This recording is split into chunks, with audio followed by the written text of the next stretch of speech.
नमस्कार दोस्तों, school education में आप सभी का स्वागत है।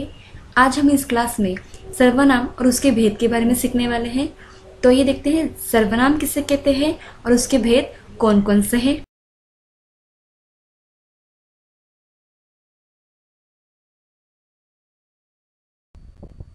सर्वनाम। सर्वनाम यह शब्द दो शब्दों से मिलकर बना है। सर्व अधिक नाम। सर्व का अर्थ होता है सबका, नाम अर्थात संज्ञा। सबका नाम मतलब सर्वनाम। हम एक उदाहरण लेते हैं, राधा। राधा यह नाम है। अब राधा ये नाम हम सबके लिए इस्तेमाल कर सकते हैं क्या? नहीं, लेकिन यहाँ पर कुछ नाम दिए गए हैं, मैं, आप, तुम, वह। ये सारे नाम हम सबके लिए इस्तेमाल कर सकते हैं। जैसे मैं कहने के बाद यह नाम मैं अपने लिए इस्तेमाल कर सकती हूँ, मैं। उस तरह मैं यह नाम आप अपने लिए इस्तेमाल कर सकते हैं। मैं यह नाम कोई अन्य व्यक्ति उसके स्वयं के लिए इस्तेमाल कर सकता है। उसी तरह आप, तुम, वह, इन सारे नामों को हम किसी एक व्यक्ति के लिए इस्तेमाल नहीं करते, तो हम इन्हें सबके लिए इस्तेमाल करते हैं। तो ये क्या हुए? सबका नाम हुआ। तो सबका नाम अर्थात सर्वनाम। अब सर्वनाम कहाँ इस्तेमाल होते हैं? तो संज्ञा के जगह पर। संज्ञा के जगह प्रयुक्त किए जाने वाले शब्द को सर्वनाम कहते हैं। प्रयुक्त अर्थ है उपयोग होना, इस्तेमाल करना।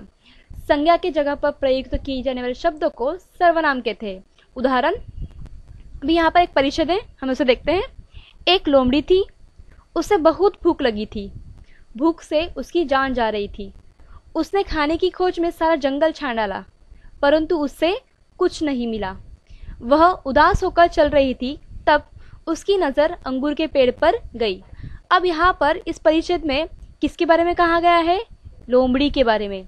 तो लोमड़ी क्या है? एक संज्ञा है, नाम है। अब मुझे बताइए, यहाँ पर लोमड़ी यह नाम बार बार आया है क्या?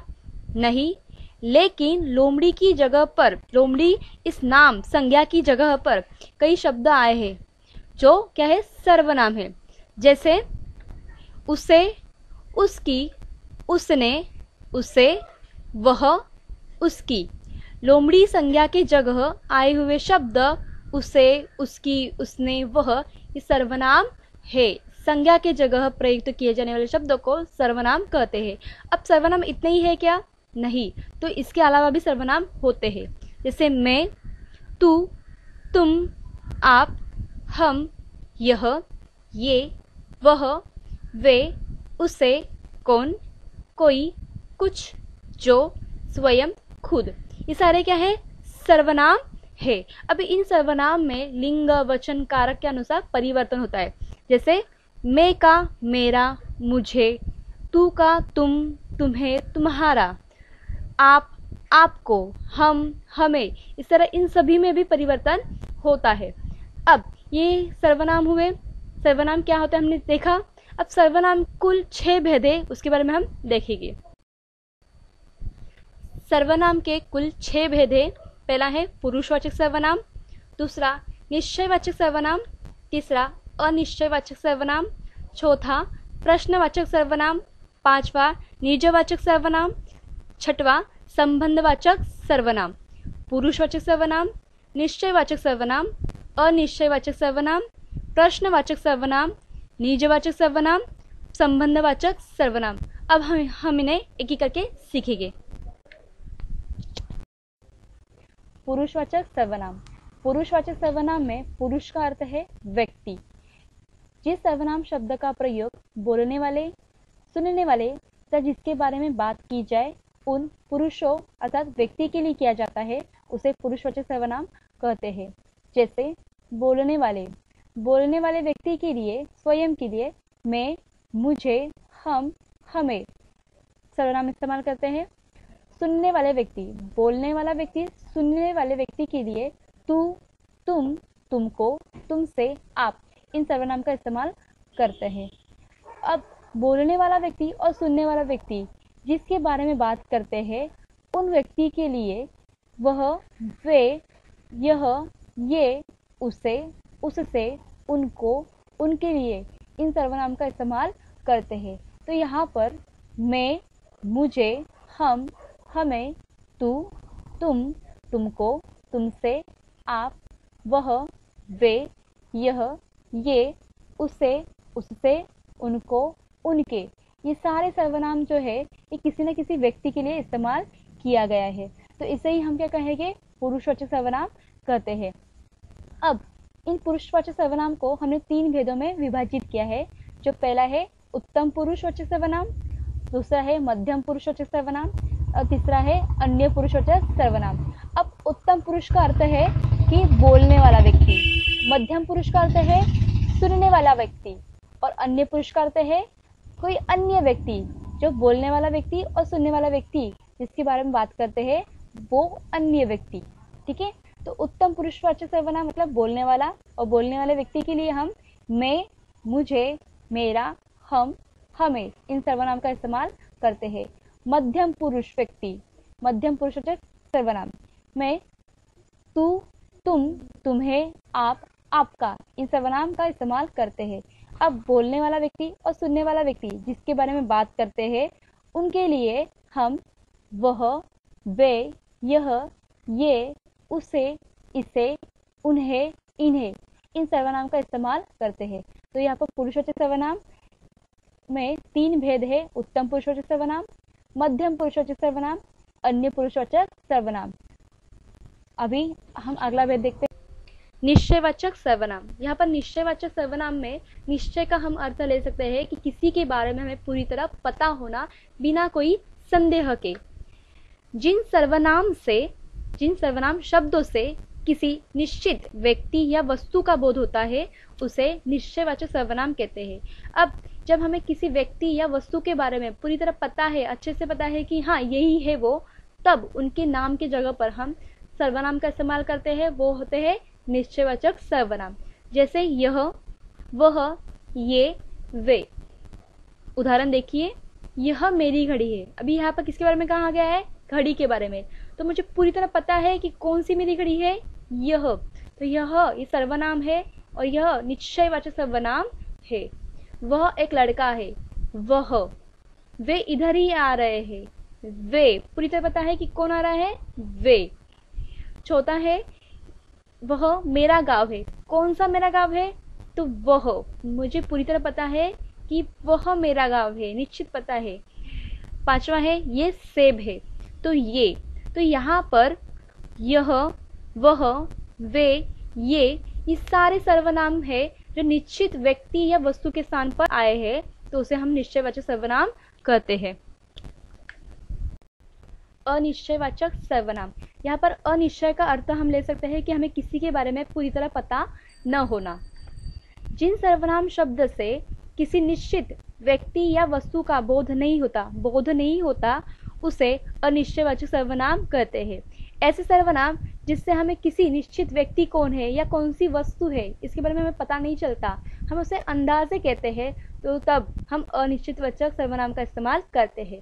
जैसे कुछ, किसी ने, किसी को, किन्हीं ने, कोई, किन्हीं को। ये सारे क्या है, अनिश्चयवाचक सर्वनाम है, क्योंकि इनसे हमें किसी निश्चित व्यक्ति या वस्तु के बारे में पता नहीं चलता है। उदाहरण, पानी में कुछ गिर गया। क्या गिर गया हमें पता है कि एग्जैक्टली यहाँ पर नहीं, तो कुछ ये क्या है, अनिश्चयवाचक सर्वनाम है। भिखारी को कुछ दे दो। क्या देना है पता है क्या, निश्चित नहीं, तो कुछ ये क्या है, अनिश्चयवाचक सर्वनाम है। कोई आ रहा है।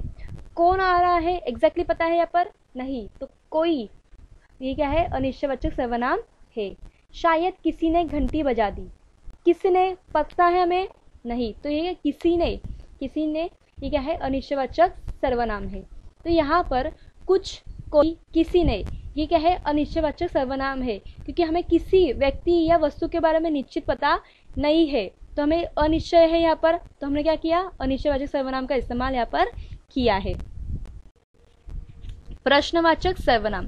तो प्रश्न को दर्शाने वाले सर्वनाम अर्थात प्रश्नवाचक सर्वनाम। जिन सर्वनाम से वाक्य में प्रश्न का बोध होता है, जिन सर्वनाम से वाक्य में प्रश्न का बोध होता है उसे प्रश्नवाचक सर्वनाम कहते हैं। जैसे कौन, किसे, किसने, कहाँ, क्या, कैसे। इन सर्वनाम से हमें प्रश्न का बोध होता है, प्रश्न का पता चलता है, तो इन्हें हम प्रश्नवाचक सर्वनाम कहते हैं। उदाहरण, रमेश क्या खा रहा है। क्या, ये क्या है, प्रश्नवाचक सर्वनाम है। कमरे में कौन बैठा है, कौन। वे कल कहाँ गए थे, कहाँ। तुम किसे भेजना चाहते हो, किसे। मुझे किसने बुलाया, किसने। तो ये सारे क्या है, प्रश्नवाचक सर्वनाम है। इन वाक्यों में क्या, कौन, कहाँ, किसे, किसने, ये सारे सर्वनाम प्रश्न को दर्शा रहे हैं, तो ये प्रश्नवाचक सर्वनाम है।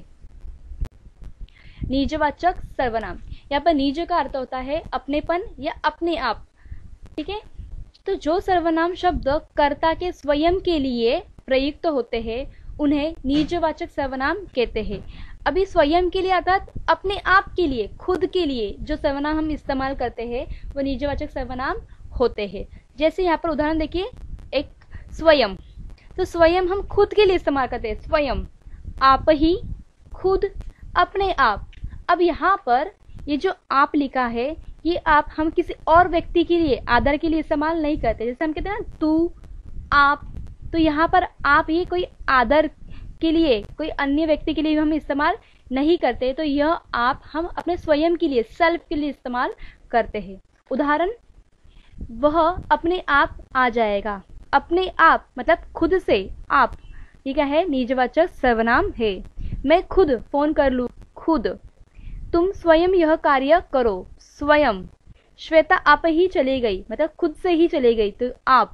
तो यहाँ पर आप, खुद, स्वयं, यह शब्द से हमें अपने आप के लिए हम इस्तेमाल कर रहे हैं, तो ये क्या है, निजवाचक सर्वनाम है।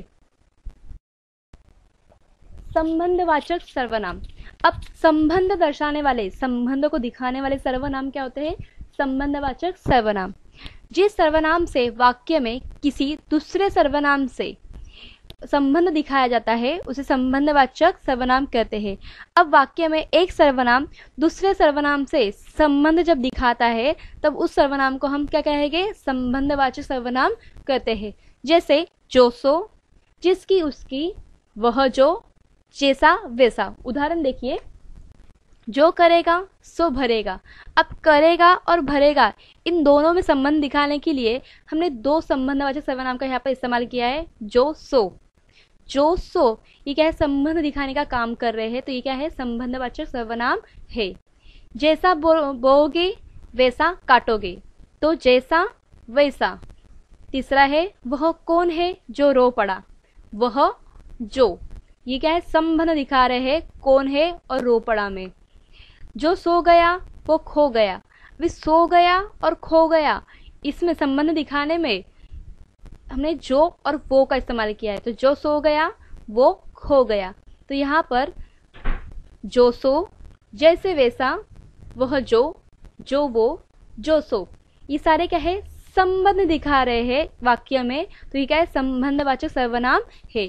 इस तरह आज हमने सर्वनाम क्या होते हैं हमने सीखा है।